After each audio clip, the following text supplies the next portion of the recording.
I think that people are hungry for being around other people that share their interests. They're hungry for tactile things that they can touch. And so it's an interesting dynamic going back to department stores because there's a lot of cross currents here happening, right?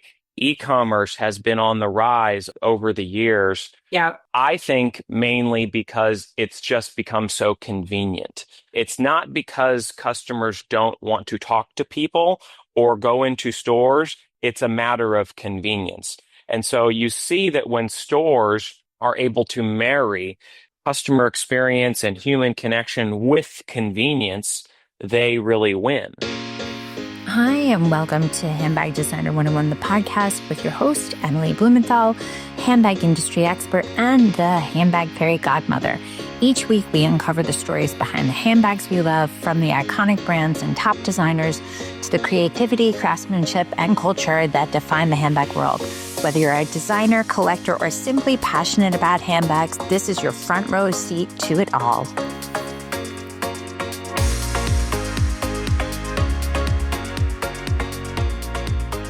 Welcome, William Brobston of the Brobston Group, to Handbag Designer 101, the podcast. Thanks for joining us today. Thank you, Emily. Happy to see you. Happy to be here. I know. Appreciate it. I love a LinkedIn hot mic connection here. That's my jam. Yes, yes, absolutely. We meet a lot of good people on LinkedIn. Listen, the kids are starting to catch up. That's all I have to say about that. They're starting to find out that I tell my students it's where the old people hang out, and I think they're starting to catch on. It's problematic. Yeah, there's a lot of good relationships to be found there. I use it every day. My whole team uses it every day. Oh my goodness. So what exactly is the Brobston Group, sir?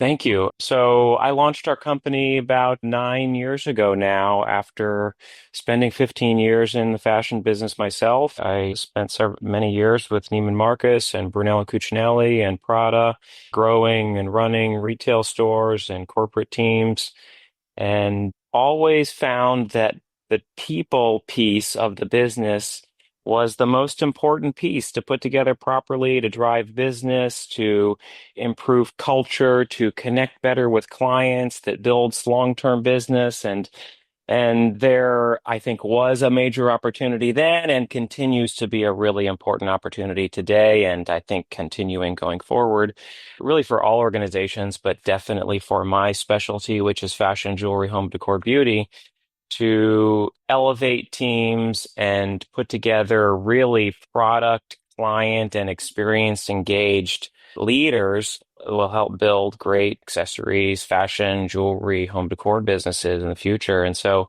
we now work with about 80, 90 brands to recruit for their corporate and retail leadership roles, primarily in the US, a little in Canada as well. We're based here in New York and fill a lot of roles here in New York, and then the top 25 or so luxury markets across the United States.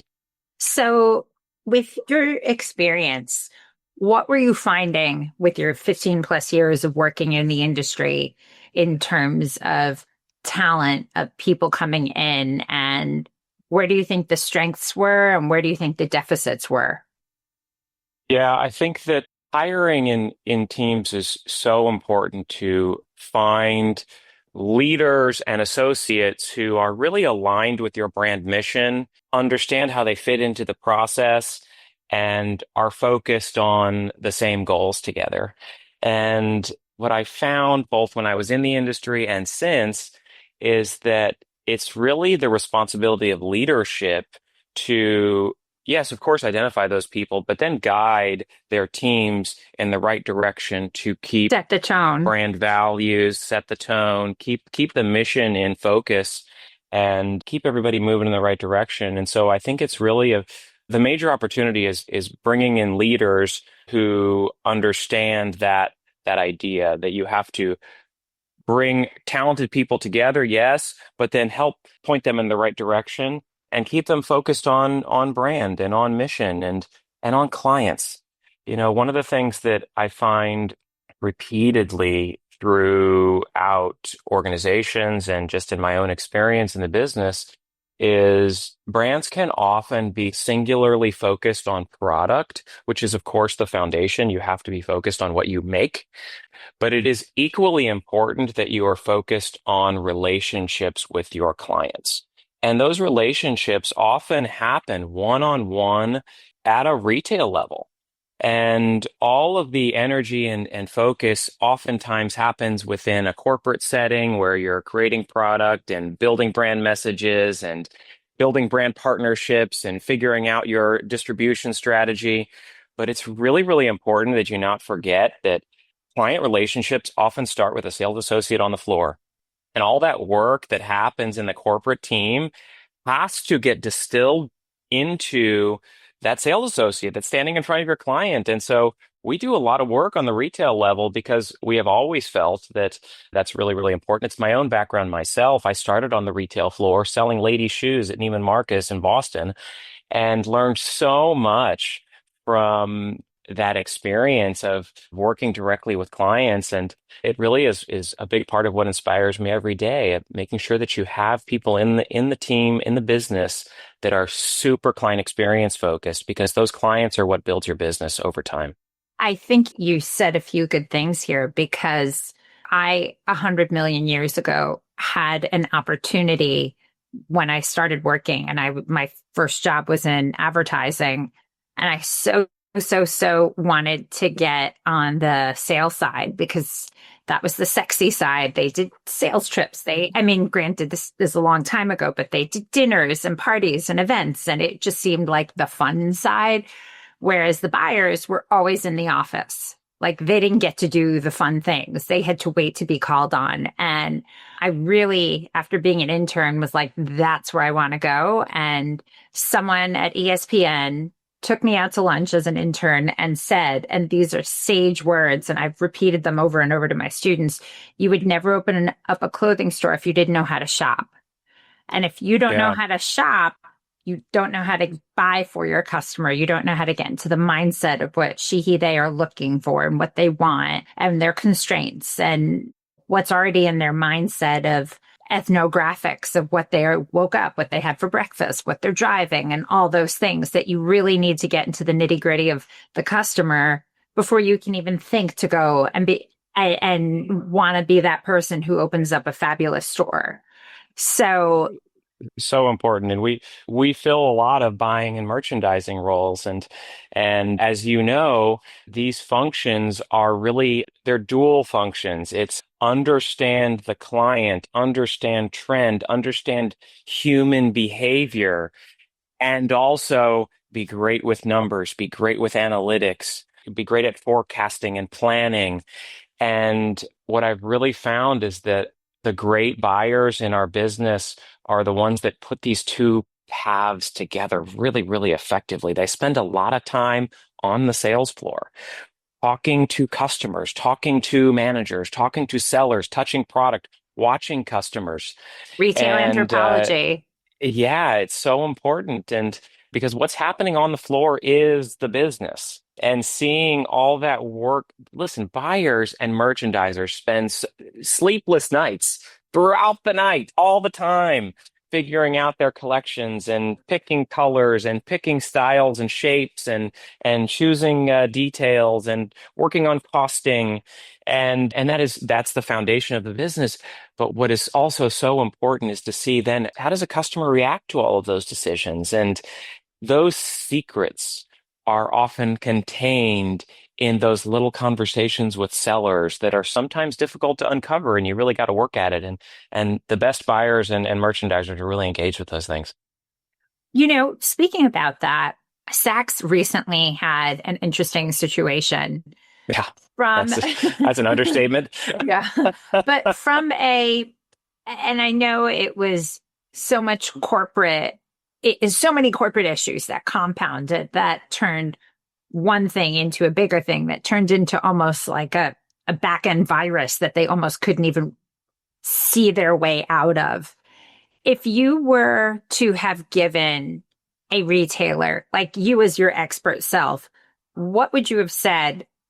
Okay, here are your pitfalls coming. Not speaking about Saks, but just in general.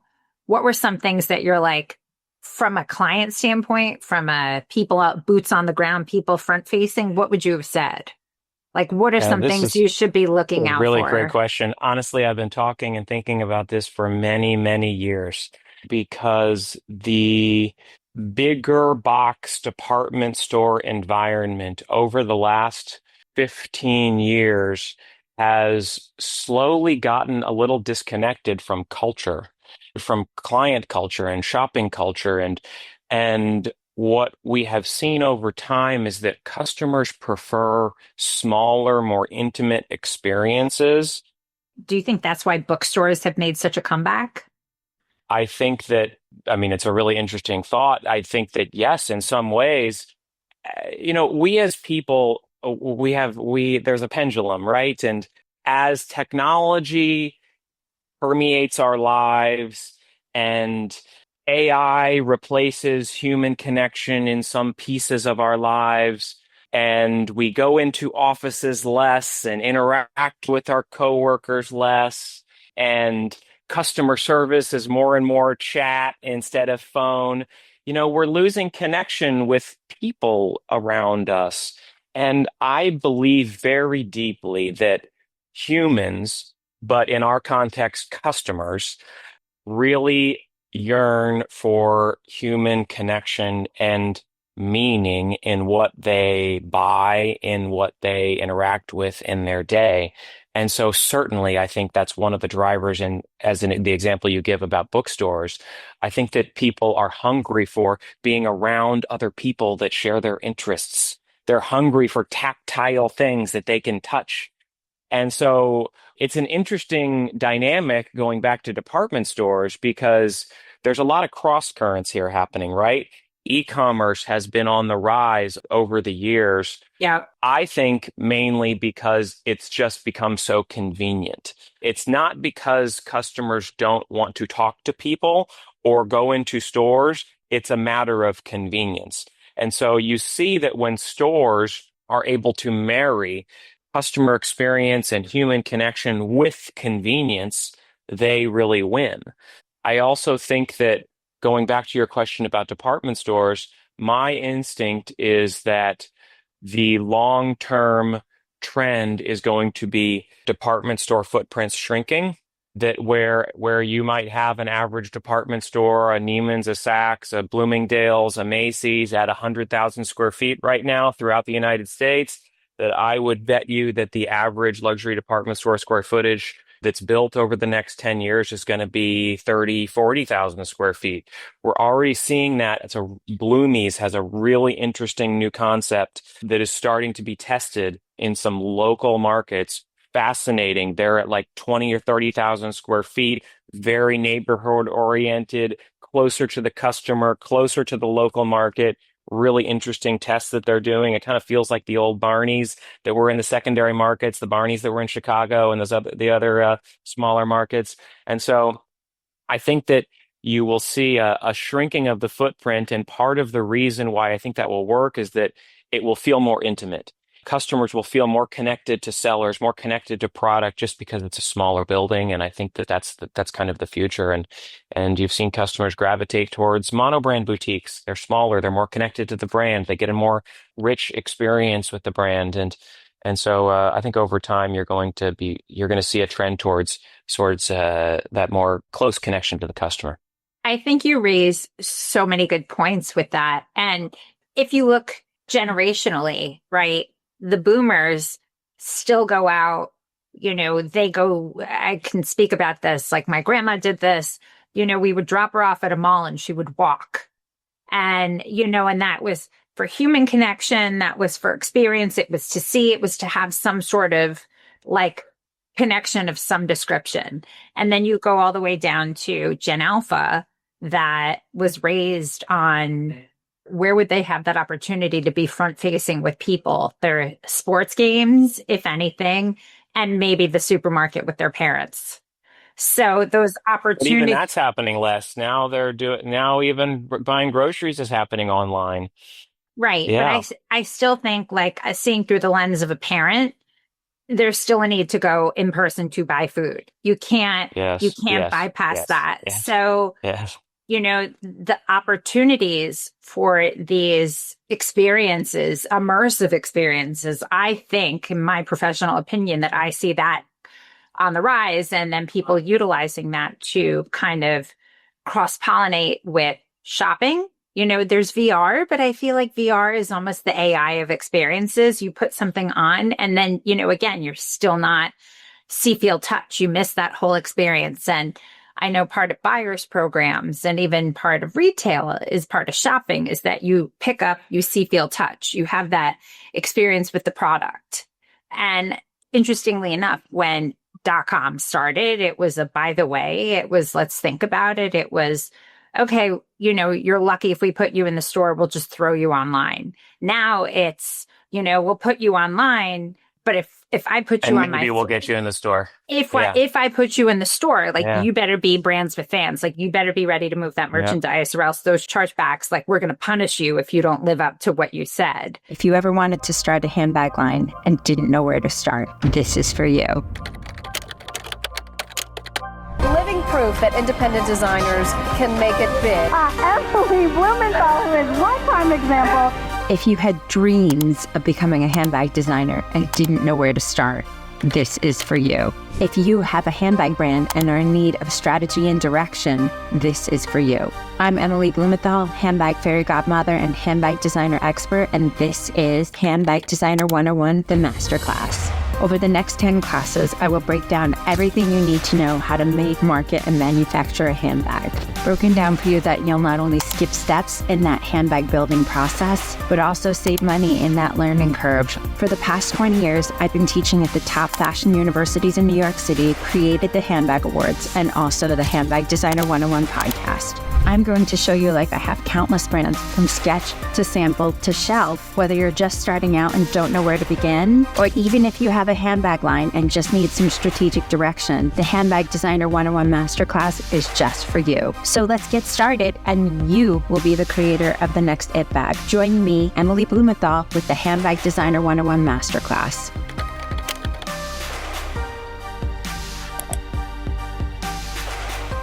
Yeah. And they now have to participate in the online advertising plans that are really a prerequisite for that kind of entry into their ecosystem.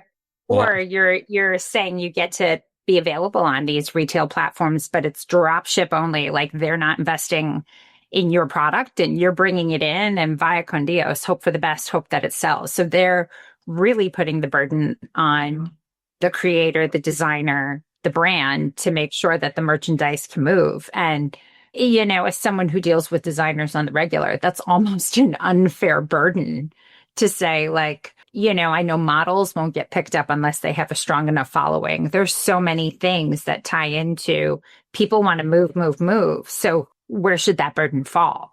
There's really interesting dynamics that are happening today as the department store world and what we just kind of generally think of as the majors are unsettled. I do hope that in the future we have a little more settling within the majors world. I think there's going to be a future for them. It's not that segment is not going away. It's just going to change. But in this moment, it's very unsettled. And what's interesting to see is how brands are responding to that. First, I think important to acknowledge that a lot of small brands are really hurting because of it. They have for many years really relied on the major department stores as their partners.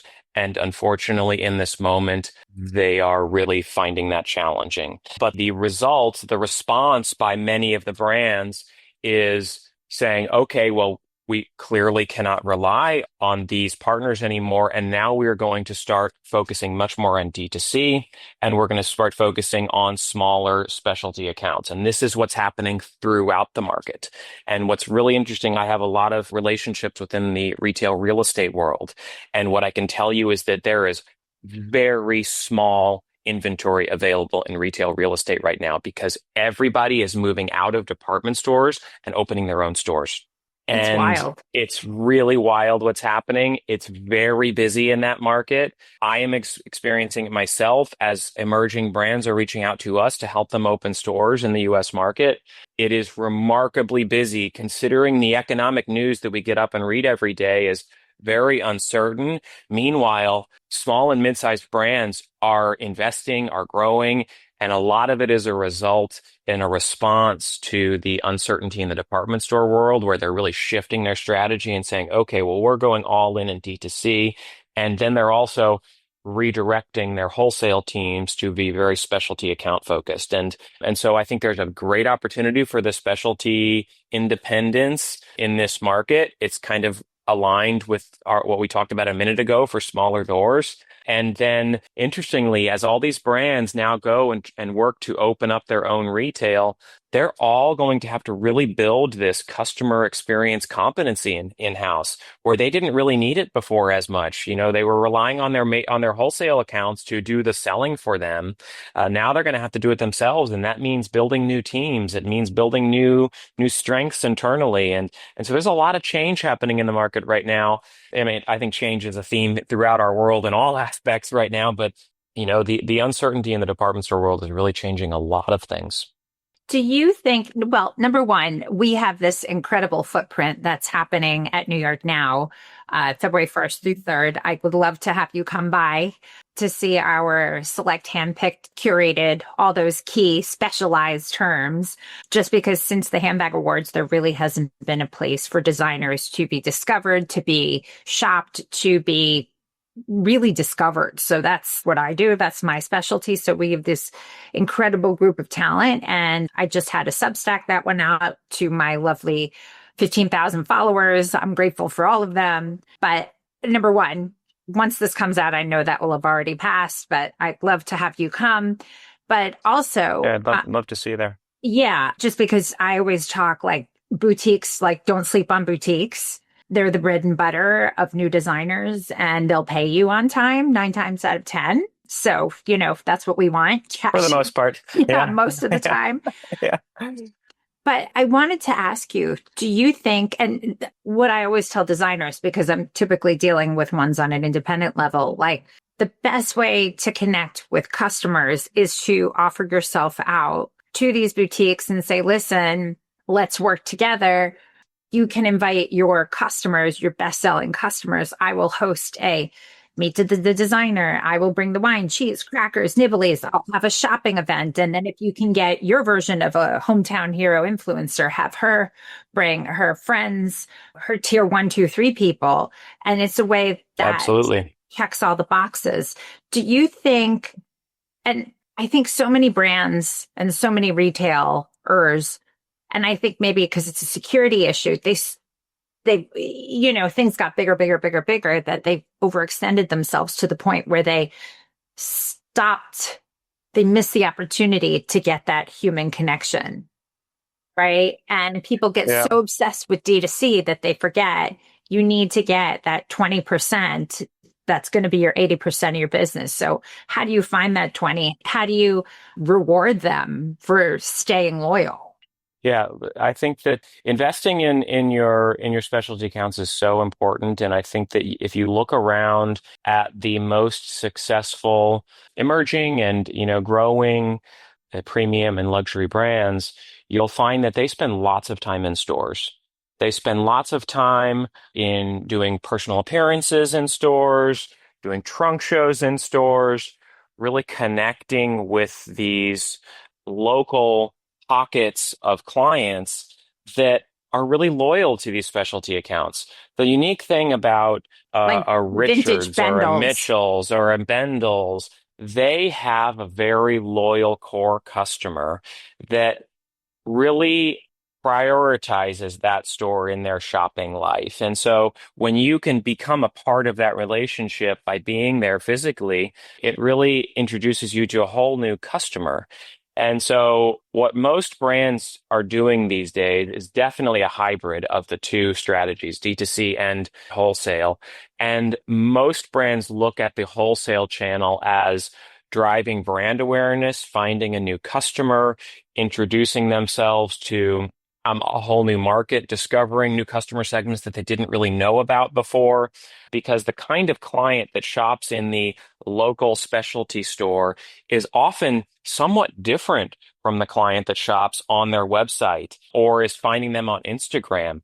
I have a client the other day that was telling me that they had a really interesting story in Los Angeles, and they were analyzing their LA ecom business very carefully with relation to a retail store that they had there. And so they had a store in LA that was not in a prime location, that was not a top performing location. And while that store was open, their LA business was X dollars. But when they closed the store, their business was reduced by 75%, really because their local presence was removed. And so when you are present, whether it's your own retail store or through a wholesale account, you're driving brand awareness. You're getting customers to think about you. You're building new relationships, and it benefits the brand as a whole. So That's what I tell designers. Like the boutiques are your PR. So yes. whether or not you're getting, your sales are bumping up for it, your existence that people know that you're there, it remains consistent. And that's money you're not having to spend for marketing, period. Yep. Yep. 100%. And just to, by the way, that brand decided to reopen that store in another smaller market, and the business came right back. It's so interesting to see. Yeah. Yeah. What do you think of immersive experiences? What do you think? Do you think that retail needs to integrate an element of, museum of ice cream? Here's some spots where you can take some Instagram pictures, change it up, and then, by the way, shop at the same time. Do you think that's an opportunity? Do you think it's too much work? Do you think that's something that should be considered? I'm just curious. My perspective is that brands have invested in the last 10 years or so in a lot of Instagram moments, right? And where they've made these special walls where you can stand in front and take your Instagram shot. And now it's important to note that I am an old millennial saying this, so I'm not maybe the core customer and target for that. But my sense from what I'm hearing is that it's kind of feeling old, of these just experiences purely built for Instagram. What is feeling relevant is opportunities for them to authentically connect with the brand, to authentically connect with the quality of their product, not just for experience sake, but for the sake of discovering what that brand is really all about. And so I think as brands continue to develop experience, which is a buzzword that we've been talking about now for a decade, what I tend to suggest to them is focus on the foundational basics of what retail and shopping has always been supposed to be about, which is meet your client, connect with your client, understand your client, and share all of the great things that you as a brand have created for them. And do that effectively. And the best way you do that effectively is by having teams in the store that are effective interpersonal communicators, who are effective brand representatives, who are effective storytellers. And today, as we already mentioned, in a moment where we're so technology driven and doing less interpersonal communication, sometimes those skills are not as strong as they used to be. And so I try to promote these ideas. I do seminars in college classes for students who are about to graduate, and a lot of what I'm talking about is stressing the importance of human connection, stressing the importance of relationships, becoming great at meeting, talking, discussing, engaging, connecting, maintaining long-term connection, because relationships are what makes business happen in your larger kind of career setting, but also in that momentary retail setting. And so, in my opinion and experience, the right way to deliver great brand experience is to really care about those interactions, every individual one that you have with your client when they walk in the door, and value them, and you'll build long-term customer relationships. I think that is pretty spot on. This was like a master class on how to be front facing with your customers of experience in a retail setting. This is definitely a solid experience. I absolutely want to have you back so we can continue this kind of conversation, because I feel like this situation is it's evolving in real time. I mean, Absolutely. Saks is Absolutely. This not, is the story of our future. yeah, I mean, Saks is not the first retailer to go through this, certainly won't be the last. I think it's really unfortunate, but we've seen this happen. I mean, Bendel's, Barney's, we've seen this evolution of brands, Lord and Taylor. I think you really have to stay. My opinion is they just lost focus of the customer. And the interesting thing is that with the independent designers I deal with and the courses I've had and all of these educational situations I've had, so many of them tend to forget about looking about the zip codes from where people are buying and then realize that if you need to be a bigger brand, it's so much less about you and more about the customer's interaction. So your product is less likely to be going to this Carrie, Sex and the City, fabulous person. It might just be a plus-sized woman who found your product that's living in tiny.usa, that's from a town that has a Walmart, a church, a school, and a stop sign, and a bar. And I think that's really the case. So I feel like there's this juxtaposition of making sure your brand can survive without you having your hand on everything. It's like every designer I know starts wanting to write thank you notes to every customer. And the bigger you get, the less you can. And then you lose that personal touch. So it's like you need to stay that rock star person, like constantly going on tour, constantly doing that. But also realize that, your product needs to be able to survive without you there. So like, how can you give enough as a brand owner and a designer, but also realize you can't be the face of the brand. The product needs to still sell itself. Yeah, absolutely. And I think that's the great advantage of all of the new technology and marketing channels that have been developed in the last 15, 20 years is the ability to connect with that client that you're imagining in that more small town tertiary market. There's great opportunity there. That's true. There are so many great clients outside of the primary markets. We see that constantly. There's big opportunity. I just want to go back to the changing environment in the department store. It certainly is a little disappointing to see these heritage organizations that have been around for 100+ years struggling. And yes, there's a lot of reasons for that. And I think a lot of it is just natural evolution of how customers think and behave.